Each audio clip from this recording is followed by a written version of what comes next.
Raina Targaryen को well of Erin में sheep stealer नाम का एक जंगली ड्रैगन दिखता है जो एक भेड़ को भून रहा होता है। कई दिनों तक बिना खाने पीने के भटकने की वजह से थकी और डरी हुई होने के बावजूद वह धीरे धीरे ड्रैगन के पास जाती है। वह उसकी पीठ पर चढ़ने में कामयाब हो जाती है और जैसे ही वह डर के मारे चिल्लाती है, ड्रैगन उसे लेकर धुंध में उड़ जाता है। बाद में नीचे उतरते समय रेना ड्रैगन से गिर जाती है। बहुत कमजोर महसूस करते हुए भी वह शीप स्टीलर को काबू में करने की कोशिश करती है, लेकिन ड्रैगन उस पर कोई ध्यान नहीं देता और उड़ जाता है। हालांकि वह जल्द ही वापस आता है, एक भेड़ को उगलकर बाहर निकालता है, उसे आग से भूनता है और रेना के सामने रख देता है। बहुत भूखी होने के कारण रेना बिना एक पल भी बर्बाद किए जल्दी जल्दी खाना शुरू कर देती है। इसी बीच एमांड ग्रैंड मास्टर ऑरवाइल को बिस्तर से खींचकर बाहर लाता है और उसका सिर काटने ही वाला होता है, लेकिन तभी उसे खबर मिलती है कि लोरास और राजा दोनों ही गायब हो गए हैं। एलिसेंट इस बात का इंतजार कर रही होती है कि क्या रेनीरा गद्दी के मामले में हार मान लेगी। तभी उसे पता चलता है कि किसी और ने पहले ही उस पर कब्जा कर लिया है। उसका सबसे बड़ा बेटा पीछे हट गया है और अब एमाउंड आयरन थ्रोन पर बैठा है। एमाउंड को अपनी मां पर बहुत शक है, जो कहती है कि वह किंग्सवुड के जंगलों में थी। रेनीरा का प्लान तभी सफल हो सकता है जब वह एमोंड और उसके ताकतवर ड्रैगन वागर को खत्म कर दे। लेकिन मुश्किल यह है कि एमोंड हर हाल में गद्दी पर बने रहना चाहता है। उसने ऑरमुंड और 15,000 हाइटवर सैनिकों को अपनी सेना में शामिल होने के लिए बुलाया है, साथ ही डेरोन और उसके ड्रैगन को भी। इसी बीच शहर की घेराबंदी तोड़ने की कोशिश में ट्रायर्की का बेड़ा कोरलिस वेलारियन यानी सी स्नेक पर हमला करने के लिए आगे बढ़ रहा है। एलिसेंट सीधे हेलेना से पूछती है कि क्या उसे पहले से पता था कि उसका भाई पति एगॉन भागने की योजना बना रहा था। हेलेना को देखकर साफ पता चलता है कि उसे सब कुछ पता था। वह कहती है कि वह एमाउंड की आंखों में साफ डर देख सकती है, क्योंकि उसे पता है कि अगर उसका सामना रेनेरा के ड्रैगन से हुआ तो वह मारा जाएगा। एलिसेंट इस बारे में सोचती है, लेकिन अपने प्लान पर डटे रहने के लिए वह राजा के नाम से ऑरमुंड के लिए एक नकली चिट्ठी तैयार करती है। इसी बीच हाइटवर सेना में ऑरमुंड को वह चिट्ठी मिलती है। उसे इस बात पर बहुत शक होता है कि एमाउंड ने खुद को राजा घोषित कर दिया है। इसी दौरान चिट्ठी लाने वाले मैसेंजर से इतनी बुरी बदबू आ रही होती है कि ऑरमुंड को अपना फ्लास्क खोलकर बदबू छिपाने के लिए कुछ सूंघना पड़ता है। वह चिट्ठी पढ़ता है जिसमें लिखा है कि उन्हें एमोंड के आने तक वहां 3 दिन इंतजार करना होगा। इस बीच रेड कीप में एलिसेंट एमोंड से बात करती है और उसे समझाने की कोशिश करती है। वह मानती है, मैंने एगॉन को गद्दी पर बिठाने के लिए बहुत मेहनत की, लेकिन मैं उसे राज करना सिखाना भूल गई। जब एमोंड उसकी बात को नजरअंदाज करने की कोशिश करता है तो वह एक और चाल चलती है। वह उससे कहती है कि उसे ही राजा बनना चाहिए था और उसे हैरनहॉल जाने के लिए उकसाती है, ताकि वह उसके घमंड और अपने भाई के प्रति उसकी नफरत का फायदा उठा सके। फिर वह उसी डर का जिक्र करती है जिसका जिक्र हेलेना ने किया था और कहती है कि वह बस उसे सुरक्षित देखना चाहती है। जब वह अंगीठी की ओर बढ़ता है तो एमाउंड जोर देकर कहता है, मुझे डर नहीं है। एलिसेंट तुरंत अपनी बात बदलती है और कहती है कि डेमन का अकेला ड्रैगन उसका मुकाबला नहीं कर सकता और कैरेक्सेस को मारने से रेनेरा को जबरदस्त झटका लगेगा। एलिसेंट उसके चेहरे पर हाथ रखते हुए कहती है, तुम बहुत बहादुर हो। मैं तुम्हें वैसे नहीं खो सकती जैसे मैंने एगॉन को खोया था। अगर ऐसा हुआ तो मैं पूरी तरह बर्बाद हो जाऊंगी। एमोंड एलिसेंट की आंखों में देखते हुए उसे चूमने के लिए झुकता है। यह देखकर एलिसेंट के चेहरे पर घृणा के भाव आ जाते हैं। हालांकि एमोंड के कुछ समझ पाने से पहले ही वह खुद को संभाल लेती है और जबरदस्ती मुस्कुराती है। एमोंड उससे वादा करता है कि हैरनहॉल जीतने के बाद वह उसके सम्मान में एक शानदार दावत देगा। इसी बीच एगॉन और लैरिस संदेशवाहक कौवों को ले जाने वाली एक गाड़ी में छिपे होते हैं।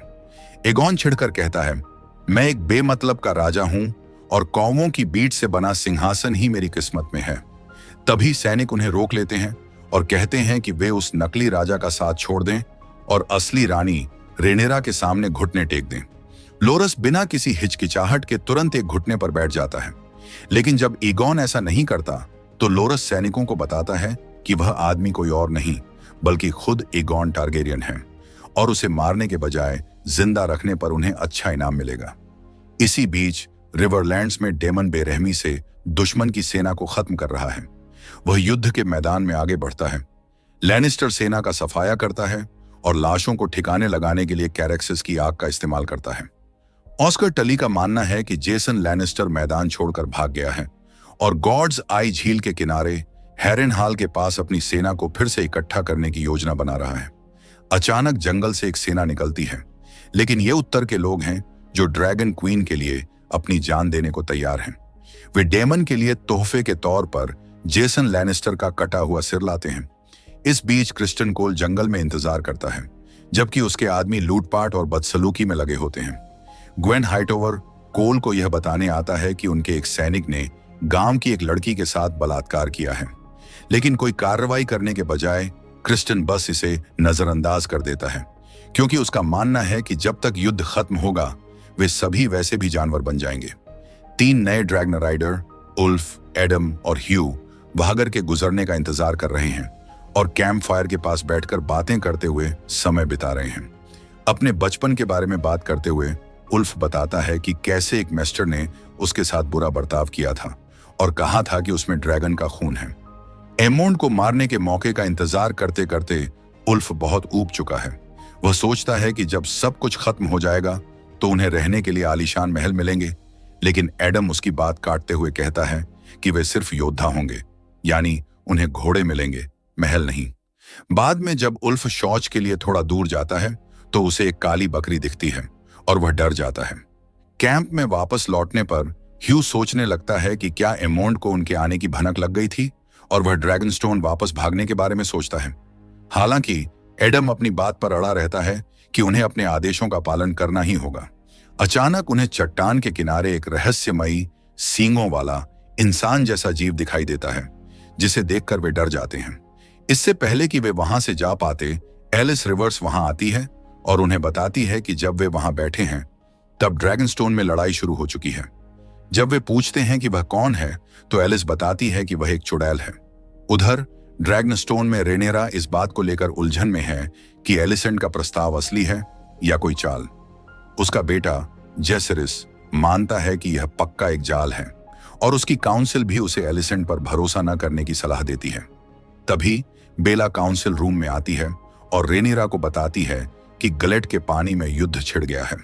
जेस को शक है कि यह एलिसेंट की चाल है, फिर भी रेनेरा युद्ध में जाने का फैसला करती है। रानी की सुरक्षा पक्की करने के लिए जेस तुरंत सर लॉरेंट मारब्रांड को आदेश देता है कि वह रेनेरा को उसके कमरे में ही रखे और उसे किसी भी हालत में बाहर न जाने दे। बेला जेस से अपने फैसले पर फिर से सोचने की गुजारिश करती है, लेकिन वह कसम खाता है कि वह अपनी मां को वैसे नहीं मरने देगा जैसे उसका भाई मरा था। फिर जेस बेला से उसके साथ आने को कहता है ताकि वे मिलकर यह युद्ध जीत सकें। रेनेरा तैयार होती है, लेकिन जब उसे पता चलता है कि दरवाजा बाहर से बंद है तो वह गुस्से से आग बबूला हो जाती है। वह चिल्लाती है, इस मनहूस दरवाजे को खोलो। जब जेस और बेला ग्लेट की ओर उड़ रहे होते हैं तब रेनेरा को कैद में रखा जाता है। उसकी साथी मिसारिया उसे समझाने की कोशिश करती है कि जेस बस उसकी रक्षा करने की कोशिश कर रहा था, लेकिन रेनेरा जवाब देती है कि उसने कभी सुरक्षा नहीं मांगी थी। गुस्से में रोते हुए रेनेरा अपने कपड़े फाड़ती है और कहती है, भले ही मेरा शरीर एक औरत का है, लेकिन मेरा दिल और जज्बा एक राजा जैसा है। इसी बीच समुद्र में कॉर्लिस अपने बेड़े का जायजा लेता है और अपने बेटे एलन को अपने केबिन में बुलाता है। वह एलन के लिए एक महंगी ड्रिंक डालता है, लेकिन एलन कहता है, यह सब ऐशो आराम मेरे किसी काम का नहीं है। कॉर्लिस के बार बार कहने पर एलन ने चाहते हुए भी ड्रिंक लेने के लिए मान जाता है। कॉर्लिस उसे किंग्स लैंडिंग पर कब्जा करने के लिए 5 जहाज भेजने का अपना प्लान बताता है। एलन हैरान है कि एमॉन्ड आखिर क्यों इतनी आसानी से गद्दी छोड़ देगा, लेकिन कॉर्लिस उसे पूरा प्लान नहीं बताता। कॉर्लिस उनके बीच की दूरी के लिए माफी मांगता है और मानता है कि एलन की मां के लिए उसके मन में गहरी भावनाएं थीं और उसने हमेशा एलन और उसके भाई का ख्याल रखने की कोशिश की थी। इस पर एलन जवाब देता है, आपने हमें जिंदगी तो दी, लेकिन कभी अपना नाम नहीं दिया। अचानक बाहर से आवाज आती है, मौसम खराब हो रहा है और उनका सामना टाइलैंड लैनिस्टर और ट्रायर्की कमांडर एडमिरल शराको लोहार से होने वाला है। ट्रायर्की के 53 जहाजों के बेड़े को देखकर कॉर्लिस हुक्म देता है, मेरा कवच लाओ। इस बीच टाइलैंड कमांडर शराको लोहार से बात कर रहा है। वह उसका मजाक उड़ाते हुए कहती है कि वह कभी भी उसके जैसा भारी कवच नहीं पहनेगी। कॉर्लिस को बाहर निकालने के लिए शराको उसके घर हाई टाइड में आग लगाने का फैसला करती है। हालांकि टाईलैंड को अलग आदेश मिले हैं, फिर भी शराको पीछे नहीं हटती। वह सी स्नेक से सीधे मुकाबले के लिए तैयार है। बैटल ऑफ द ग्लेड तेज हो गई है और तीरंदाजों ने सी स्नेक के जहाजों पर हमला कर दिया है। कॉर्लिस ट्रायर्की का डटकर सामना करने के लिए अपनी सेना को इकट्ठा कर रहे हैं। जब उन्हें पता चलता है कि दुश्मन के बेड़े की कमान शाराको के हाथ में है, तो वे सीधे उसी की ओर बढ़ने का फैसला करते हैं। इसी तरह जब शाराको को कॉर्लिस अपनी ओर आते हुए दिखते हैं, तो वह भी उनसे भिड़ने के लिए आगे बढ़ती है, भले ही टाईलैंड ने इसका विरोध किया हो। शाराको कहती है, इसी स्नेक ने 20 सालों तक मेरे लोगों को परेशान किया और मारा है, इसीलिए मैंने तुम्हारा कॉन्ट्रैक्ट मंजूर किया था। उसका बस एक ही मकसद है, कॉर्लिस को पूरी तरह से खत्म कर देना। सी स्नेक के जहाज चारों तरफ से दुश्मनों से घिरे हुए हैं, लेकिन ठीक समय पर जेस और बेला अपने ड्रैगन्स, वर्मैक्स और मोंडांसर पर सवार होकर पहुंचते हैं और ट्रायर्की के जहाजों में आग लगा देते हैं। यह देखकर सी स्नेक के सैनिक खुशी से झूम उठते हैं।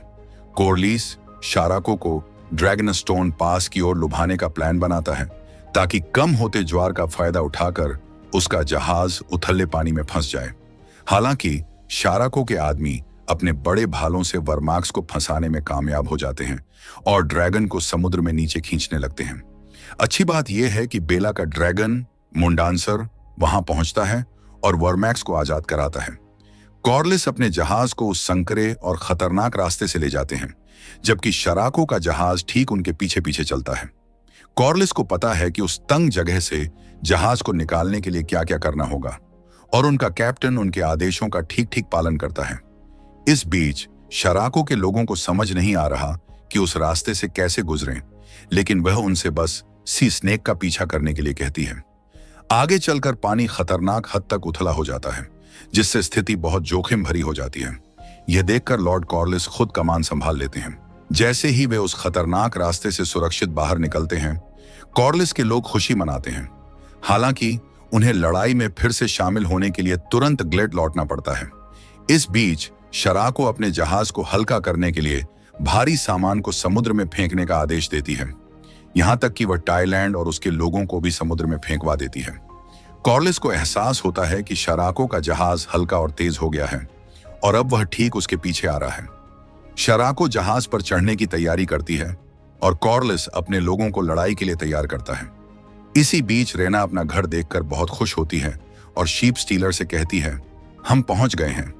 तभी उसे हाई टाइड आग की लपटों में घिरा हुआ और ग्लेड पर जबरदस्त लड़ाई होती हुई दिखाई देती है और वह अपने ड्रैगन को सीधे लड़ाई की ओर ले जाती है। समुद्र में जब सी स्नेक लड़ाई की तैयारी कर रहा होता है, तो अपने घर को आग की लपटों में घिरा देखकर वह हैरान रह जाता है। फिर भी एलन आगे आता है, सैनिकों का हौसला बढ़ाता है और उन्हें लड़ाई के लिए तैयार करता है। अचानक जहाज जबरदस्त टक्कर के साथ आपस में टकराते हैं। ट्रायर्की के योद्धा कॉर्लिस के जहाज पर कूद पड़ते हैं और उसके आदमियों को मारना शुरू कर देते हैं। इसी बीच रेना अपने ड्रैगन को दुश्मन के बेड़े के बीच से ले जाती है और उन पर आग बरसाती है। लेकिन अचानक जंगली ड्रैगन शीप स्टीलर बिना किसी भेदभाव के सामने आने वाले हर जहाज को आग के हवाले करने लगता है, यहां तक कि वह रेना के अपने दादाजी के आदमियों को भी मार डालता है। कॉर्लिस गिर जाते हैं, लेकिन एक अनुभवी योद्धा होने के नाते वे तुरंत उठते हैं और वापस लड़ाई में कूद पड़ते हैं। उनका जहाज अब आग की लपटों में घिरा हुआ है और टूट रहा है, जिससे उनके साथी पानी में गिर जाते हैं। एलन भी समुद्र में गिर जाते हैं, लेकिन पानी में डूबे होने के बावजूद लड़ते रहते हैं। मलबे के बीच एलन बचने की कोशिश करते हैं, जबकि शराको और कॉर्लिस एक दूसरे की ओर बढ़ते हैं। एलन किसी तरह वापस डेक पर चढ़ पाते हैं और ठीक उसी समय शराको और कॉर्लिस की तलवारें आपस में टकराती हुई देखते हैं। चारों ओर खून बिखरा हुआ है और जहाज डूबने की कगार पर है। लड़ाई के बीचों बीच जहाज दो हिस्सों में टूट जाता है और कॉर्लिस सीधे पानी में गिर जाते हैं। एलन देखता है कि शराको डूबते हुए जहाज के एक टुकड़े से चिपकी हुई है और तुरंत उस पर हमला कर देता है। मलबे के बीच खून खराबे वाली लड़ाई होती है। गुस्से में अंधे होकर, यह मानते हुए कि उसके पिता शायद पहले ही मर चुके हैं, एलन गुस्से में शराको को चाकू घोंप कर मार डालता है। फिर वह खून से लथपथ डेक पर लौटता है और तबाही का मंजर देखता है। वे लड़ाई तो जीत गए हैं, लेकिन इसकी भारी कीमत चुकानी पड़ी है। इस बीच रेना अपने दादाजी के जहाज को खोजने की कोशिश कर रही है, लेकिन उसका अपने नए ड्रैगन शीप स्टीलर पर कोई काबू नहीं है, जो सामने आने वाली हर चीज को बेतहाशा जला रहा है। जेस और वर्मैक्स को वहां एक और ड्रैगन दिखता है, लेकिन जेस को पता नहीं होता कि वह रेना है। शीप स्टीलर सीधे मून डांसर की तरफ झपटता है, जिस पर रेना की अपनी बहन बेला सवार होती है। रेना शीप स्टीलर से रुकने की गुजारिश करती है, लेकिन तब तक जेस वर्मैक्स के साथ बीच में आ चुका होता है और लड़ने के लिए तैयार होता है। वह वर्मैक्स को ड्रैगन के सवार को मारने का हुक्म देता है, लेकिन आखिरी पल में उसे एहसास होता है कि वह रेना है और वह तुरंत अपने ड्रैगन को दूसरी तरफ मोड़ लेता है। रेना के जोर जोर से चिल्लाने के बावजूद शीप स्टीलर जेस का पीछा करना नहीं छोड़ता। तभी एक स्कॉर्पियन बोल्ट वर्मैक्स को लगता है, जिससे ड्रैगन दर्द से चीख उठता है। इस बार बेला का मून डांसर रस्सी काटने की कोशिश करता है, लेकिन तब तक वर्मैक्स लगभग पानी में गिर चुका होता है। बेला पर भी एक तीर चलाया जाता है, जिससे उसे उड़कर दूर जाना पड़ता है। आखिरकार जेस और वर्मैक्स पानी में नीचे खींचे चले जाते हैं। वर्मैक्स से खून बहने लगता है और वह डूबकर मर जाता है। हालांकि जेस खुद को रस्सी से छुड़ाने में कामयाब हो जाता है और अपनी जान बचाने के लिए पानी की सतह की ओर तैरता है। जैसे ही वह पानी पर तैरते लकड़ी के एक टुकड़े को पकड़ने वाला होता है, दुश्मन के जहाज से तीरंदाज 3 तीर चलाते हैं, जो सीधे उसे लगते हैं, जिससे उसकी तुरंत मौत हो जाती है। मून डांसर ऊपर चक्कर लगाता रहता है, जबकि जेस का शरीर नीचे पानी में तैरता रहता है। अगर आपको ये वीडियो पसंद आए तो कृपया इसे लाइक करें। इस तरह के और वीडियो देखने के लिए सब्सक्राइब करो, हाइप करें। देखने के लिए धन्यवाद।